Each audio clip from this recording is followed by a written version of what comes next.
Hello students. So in this lecture we will discuss about developed torque. तो developed torque क्या होता है? हमने अभी तक डिस्कस किया कि एयर गैप पावर होती है. एयर गैप पावर का कुछ हिस्सा लॉस में चला जाता है और कुछ मैकेनिकल पावर में डेवलप होता है.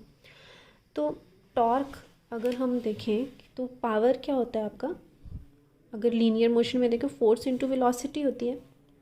अगर हम एंगुलर में बात करें तो फोर्स का इक्विवेलेंट टॉर्क होता है और वेलोसिटी का एंगुलर वेलोसिटी. तो power torque into angular velocity होगी. तो हमें टॉर्क निकालना है तो टॉर्क क्या होगा, पावर अपॉन एंगुलर वेलोसिटी. तो टॉर्क डेवलप्ड क्या होगा, मैकेनिकल पावर डेवलप्ड.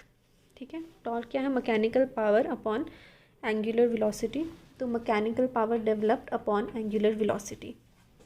हमें लास्ट लेक्चर से पता है कि मैकेनिकल पावर डेवलप्ड और एयर गैप पावर में क्या रिलेशन है, P M D is equal to 1 - s times of P जी.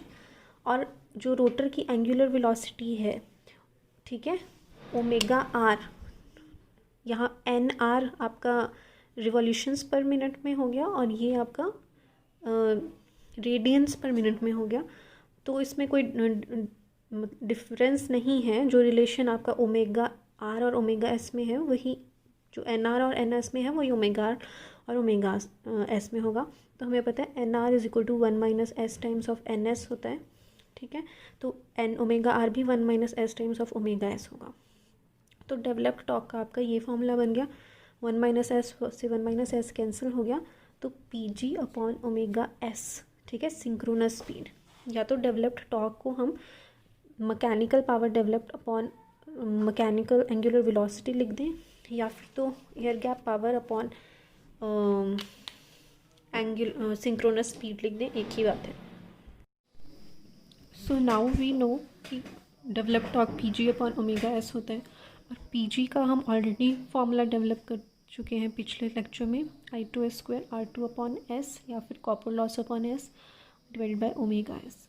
ठीक है, अब I2s की वैल्यू हमें पता है क्या होती है, I की वैल्यू E अपॉन Z होती है. तो इस केस में स्लिप टाइम्स ऑफ E हो जाएगा और यहाँ पे Z की value R2² plus S excess का होल स्क्वायर का अंडर द रूट.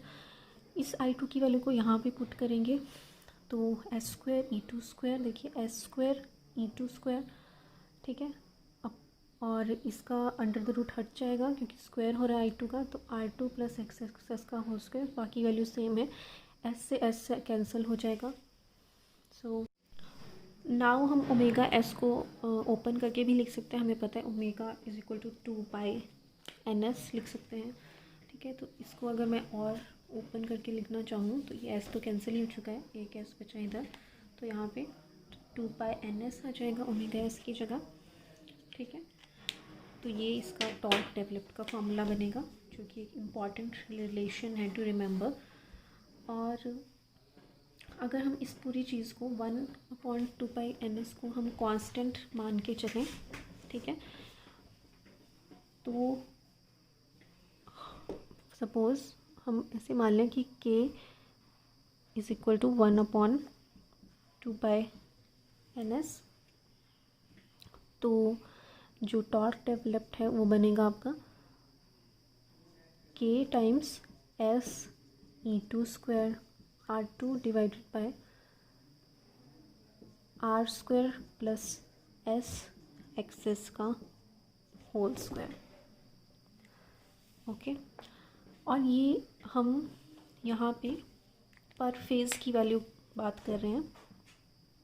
ठीक है, पर फेज़ डेवलप्ड टॉर्क है ये, क्योंकि हमने यहाँ पे देखिए पीजी जो है वो पर फेज़ का हमने पीजी लिया है एयर गैप पावर. अगर हम 3 फेज़ की बात करें तो यहाँ पे क्या आएगा, 3 टाइम्स आ जाएगा. ठीक है, तो जो टोटल डेवलप्ड टॉर्क बनेगा ये जो है ये आपका पर फेज़ वैल्यू है.